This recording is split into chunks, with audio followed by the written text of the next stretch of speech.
आज का ये दिन आत्मनिर्भर भारत के लिए एक महत्वपूर्ण दिन है। इस तरह की योजना तो आजादी के बाद पहली बार बनी है। इसी सोच के साथ देश ने 1,70,000 करोड़ रुपयों की गरीब कल्याण योजना शुरू की। जी हाँ दोस्तों, नमस्कार, जय हिंद, वंदे मातरम। स्वागत है आपका टुडे ब्रेकिंग न्यूज के साथ। देश और राज्य की तरीन ताज़ा खबरों को लेकर हम इस वीडियो में आपके सामने हाजिर हो चुके हैं।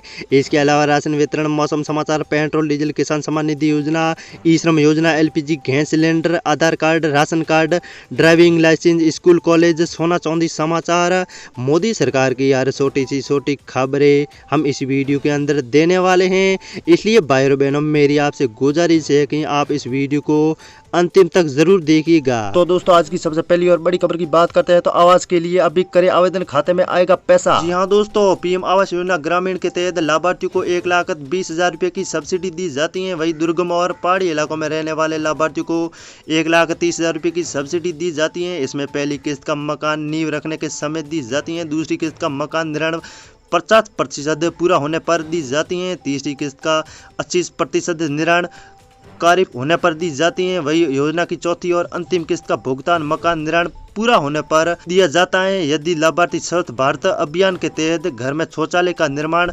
करता है तो उसके लिए अलग से 12,000 रुपये दिए जाते हैं। यदि आप इसके लिए ऑफलाइन आवेदन करना चाहते हैं तो आपको सबसे पहले आपको MI, LIG आदि में उस कैटेगरी को पहचान करनी होगी जिसके लिए आप आवेदन करना चाहते हैं। इसके बाद इसके लिए ऑनलाइन या फिर ऑफलाइन आवेदन कर सकते हैं। यदि आप इसके लिए ऑफलाइन आवेदन करना चाहते हैं तो आप अपने घर के नज़दीकी कॉमन सर्विस सेंटर पर जाकर वहां से फॉर्म लेकर भर सकते हैं। ऑफलाइन फॉर्म भरने के लिए आपको 25 रुपये GST देना होगा। इसके अलावा आप bank, non banking finance company या फिर हाउस फाइनेंस कंपनी में जाकर भी फॉर्म भर सकते हैं। अगली नेक्स्ट अपडेट की बात करते हैं तो बैंक ग्राहकों के लिए वित्त मंत्री ने कहा बड़ा ऐलान, नए साल में मिलेगी ये खुशखबरी। जी हाँ दोस्तों, सरकार और reserve bank of India RBI की तरफ से बैंक और अन्य वित्तीय स्थानों के ग्राहकों के लिए नई नई योजनाएं बनाई जाती हैं।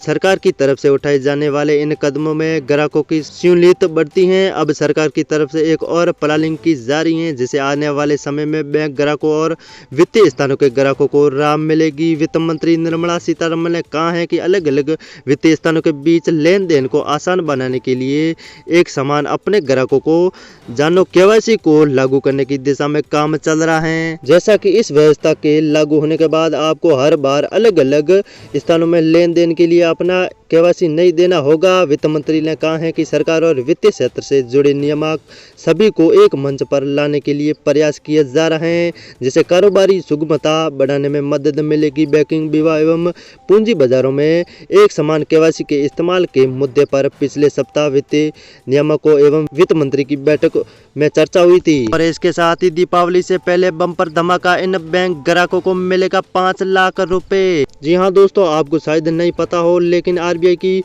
पूर्ण स्वामित्व वाली सब्सिडियरी कंपनी है। ये बैंक जमा पर 5 लाख रुपए तक का बीमा कवरेज देती हैं। केंद्र सरकार ने DICGO का नियम इसलिए भी शुरू किया गया है ताकि बैंकों के छोटे ग्राहकों को बैंकिंग सिस्टम पर थोड़ा भरोसा हो सके और वे पूरी सुरक्षा गारंटी के साथ अपने खाते में पैसा जमा कराए। आपकी जानकारी के लिए बता दें कि DICG द्वारा शुरू किए गए जमा बीमा में सभी कमर्शियल बैंक शामिल किए गए हैं जिनमें स्थानीय क्षेत्र के बैंक और केंद्रीय ग्रामीण बैंक के साथ साथ सभी राज्य और केंद्र शासित प्रदेशों के सरकारी बैंक को शामिल किया गया है। और दोस्तों, नेक्स्ट अपडेट की बात करते हैं तो गरीबों को मिलने वाले मुफ्त राशन को लेकर आया बड़ा अपडेट, इनको होगा सीधा फायदा। जी हाँ दोस्तों, गरीबों को मिलने वाले मुफ्त राशन को लेकर बड़ा अपडेट आया है जिसका फायदा सीधा 25 करोड़ लोगों को होना है। आइए जानते हैं क्या बड़ा अपडेट। जैसे कि सरकार गरीबों को मुफ्त राशन देने की प्रधानमंत्री गरीब कल्याण अन्न योजना को 30 सितंबर से आगे बढ़ाने के लिए बारे में जल्द फैसला करेगी। खाद्य सचिव सुधांशु पांडे ने सोमवार को इसकी जानकारी दी। हालांकि उन्होंने ये नहीं बताया कि इस संबंध में फैसला कब तक लिया जाएगा। प्रधानमंत्री गरीब कल्याण अन्न योजना मार्च 2020 में शुरू की गई थी। इसके तहत राष्ट्रीय खाद्य सुरक्षा अधिनियम यानी NFES में शामिल लगभग 80 करोड़ लाभार्थियों को प्रति व्यक्ति प्रति माह 5 किलो खाद्यान्न मुक्त दिया जा रहा है। अब इस योजना को कई बार बढ़ाया जा चुका है और अब यह 30 सितंबर तक वैध है। योजना के आगे बढ़ने के बारे में पूछने पर खाद्य सचिव सुधांशु पांडे ने कहा है कि सरकार को फैसला करना है। खाद्य सचिव ने कहा है कि ये बड़ा सरकारी फैसले हैं, सरकार इस पर फैसला करेगी। जी हाँ दोस्तों, सरकार ने इस योजना पर मार्च लगभग 2,60,000 करोड़ रुपए खर्च किए हैं और सितंबर 2022 तक 80 करोड़ रुपए और खर्च किए जाएंगे। तो दोस्तों, रोजाना ऐसी खबरें पाने के लिए चैनल को सब्सक्राइब करके बेल आइकन प्रेस कर दीजिएगा। जय हिंद, वंदे मातरम।